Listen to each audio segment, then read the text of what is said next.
Salut tout le monde, c'est Anonymal, aujourd'hui on se retrouve pour une nouvelle vidéo. J'ai été invité le 26 mars dernier à la conférence de presse de Huawei. On s'est censé se prononcer Huawei avec l'accent et tout, mais pour moi c'est un petit peu chelou. J'étais donc à la conférence Huawei durant laquelle ils présentaient le Huawei P20 et tous les smartphones de la gamme, et j'ai été honnêtement ultra impressionné. Pour moi, les trois trucs les plus importants sur un smartphone aujourd'hui, c'est la qualité de l'écran, la qualité de l'appareil photo et la batterie. Et cette gamme P20, comme elle vient juste de sortir, elle excelle vraiment à ce niveau-là. Et surtout, et on en parlera plus tard, au niveau de l'appareil photo. Et il verrait pas à travers les murs aussi là.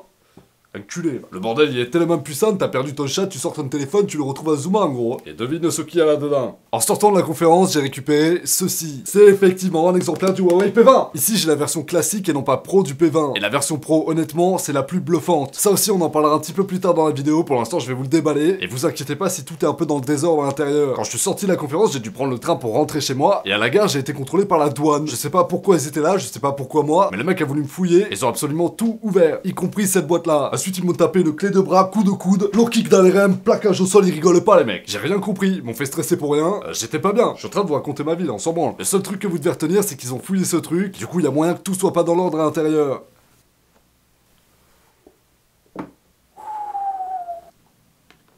La prise en main est ouf. La version du téléphone que j'ai, c'est la bleue Midnight. C'est en gros un bleu très foncé, quand vous le mettez à la lumière, il devient beaucoup plus clair. C'est tellement joli. À l'intérieur de la boîte donc, vous avez... Je m'en bats les reins de ça. Pas de manuel apparemment pour ma part. Vous en aurez très certainement si vous achetez le modèle. Mais moi c'est une version de pseudo-presse, du coup je pense qu'il n'y a pas tout dedans. Ici vous avez ce qui vous permet d'ouvrir votre téléphone pour mettre votre carte SIM. Ou une carte mémoire en plus, je sais pas pour l'instant si on peut en mettre une. Le dock de charge compatible Speed Charge, un câble USB type C, des écouteurs qui ressemblent énormément à ce que peut faire Apple en fait, c'est assez bizarre. Et là, je viens de capter, le port jack a disparu. Toutes les connectiques vont se faire en USB type C, mais vous avez quand même ici un adaptateur USB type C vers jack au cas où.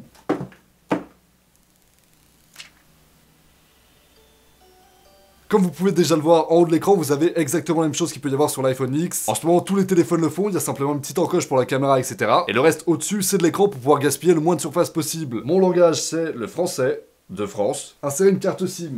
Salaud, il prend dépourvu.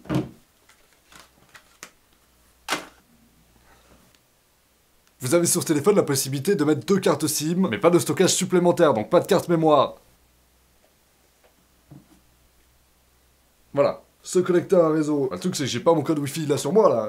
Vous avez sur ce téléphone plusieurs options de déverrouillage. Vous avez l'identification via empreinte digitale, comme sur beaucoup de téléphones. Mais généralement en ce moment ils le mettent au dos. Personnellement ça me dérangeait un peu, je préférais l'avoir devant. Et c'est le cas ici. Le lecteur d'empreinte digitale est devant. Vous avez aussi un déverrouillage par reconnaissance faciale, qui d'après ce que j'ai vu en conférence est aussi assez efficace. En gros ça prend moins d'une seconde. Au niveau de la sécurité pour le moment je sais pas vraiment ce que ça donne, mais c'est rapide. Et vous avez aussi le mode de déverrouillage classique, c'est-à-dire un code ou un schéma. Pour l'instant je vais mettre l'empreinte digitale.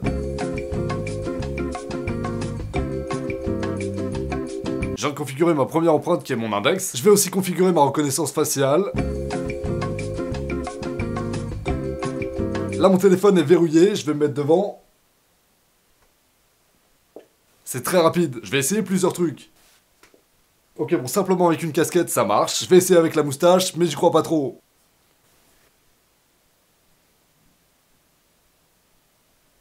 Oh! C'est du racisme gros, ça fonctionne pas. Dernier essai, je vais tenter avec des lunettes de soleil.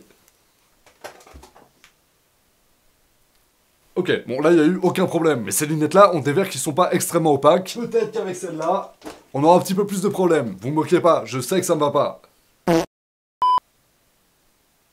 Ça a un petit peu de mal, c'est plus long que d'habitude, mais ça me reconnaît. Maintenant la reconnaissance digitale, elle est plutôt efficace aussi. J'ai pas l'impression qu'il y ait vraiment de soucis à se faire à ce niveau-là. Pour que vous le sachiez, ce téléphone tourne sous Android 8.1, qui est la dernière version d'Android. Et ça a rien à voir, mais c'est un truc que je suis vraiment très impatient de tester. C'est l'appareil photo. Je vais essayer de prendre des photos puisque c'est vraiment un avantage majeur de ce téléphone. Les lentilles qui sont utilisées sur ce téléphone et sur la version pro du P20 sont des lentilles Leica, qui sont des lentilles qui sont utilisées pour des objectifs photo professionnels. Sur le GS5 qui est en train de me filmer par exemple, c'est un objectif qui a une lentille Leica. Donc sur ce téléphone, au niveau de la photo, c'est pas du matos de merde. Ok, la photo est magnifique. Il y a 2 objectifs en façade avant, un à 20 mégapixels et un à 12, un qui ouvre à 1.6 maximum et un qui ouvre à 1.8. Faut savoir que plus ce chiffre est petit, plus l'ouverture est grande, et donc plus l'appareil photo capte de la luminosité. Sur mon appareil photo là, je suis en train de me filmer à 3.2. Mais le truc qui est censé être le plus impressionnant, c'est la caméra frontale. Ils ont beaucoup parlé de ça durant la conférence, et c'est normal, puisque l'appareil photo frontal a 24 millions de pixels. Bon, je vais faire mon premier selfie en utilisant le mode photo de base. 3, 2, 1...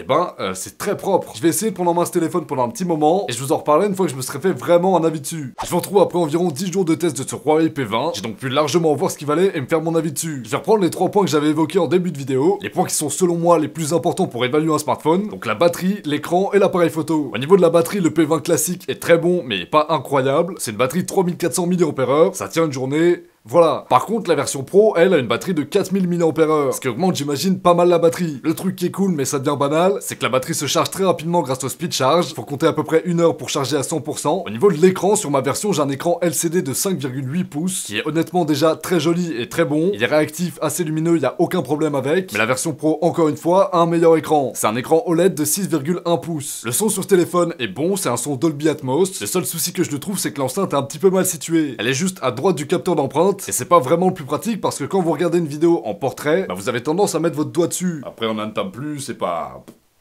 d'intérêt quoi. Il me semble que la version Pro a 2 enceintes, une devant et une derrière à côté de l'empreinte, ce qui réglerait partiellement le problème. Je suis pas totalement sûr de cette info. Pour ce qui est de la photo, je l'ai déjà évoqué, il y a 2 capteurs à l'arrière de ce téléphone, un de 20 millions de pixels et un de 12, et celui à 20 millions de pixels est en fait monochrome. La version Pro comme d'habitude fait encore mieux, 3 capteurs à l'arrière, un de 40 millions de pixels, un autre de 20 et un dernier de 8, qui va permettre de faire des zooms assez impressionnants. Est-ce qu'on est en train de comparer des téléphones ou on fait un concours de bits là? Toujours, il fait plus.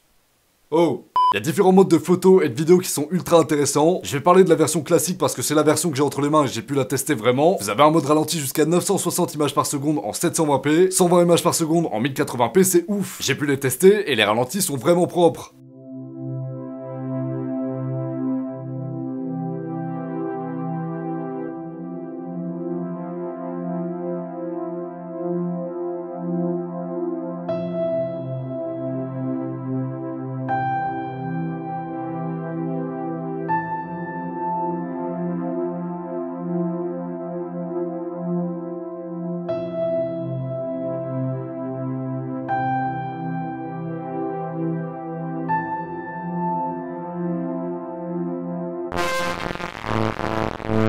L'appareil photo, quand vous vous apprêtez à prendre une photo, va repérer si c'est de la nourriture ou un paysage, et va s'adapter en fonction, ce qui peut être aussi assez intéressant ou pas. Les photos de nuit aussi sont plutôt convaincantes déjà sur mon modèle, mais comme d'habitude, le P20 Pro le fait encore mieux. Cette version-là, c'est-à-dire la version classique, n'est pas certifiée IP67, c'est-à-dire qu'elle n'est résistante ni à l'eau, ni au sable, ce qui n'est pas le cas de la version Pro qui est résistante à l'eau et au sable.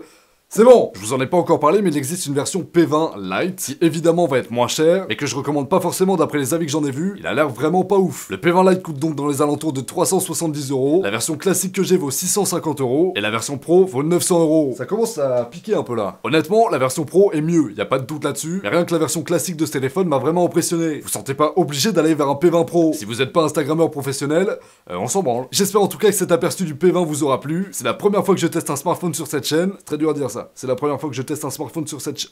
Et je suis très content parce que c'est un très bon smartphone. Si vous cherchez un nouveau téléphone et que vous avez le budget, foncez. J'avais un OnePlus 3 qui était déjà très bon, je m'en sers plus. J'espère en tout cas que cette vidéo vous aura plu. Si c'est le cas, n'oubliez pas de mettre un like et de vous abonner à la chaîne pour que je puisse devenir riche et célèbre. Quant à moi, je vous retrouve très bientôt pour une prochaine vidéo. Salut à tous, ciao!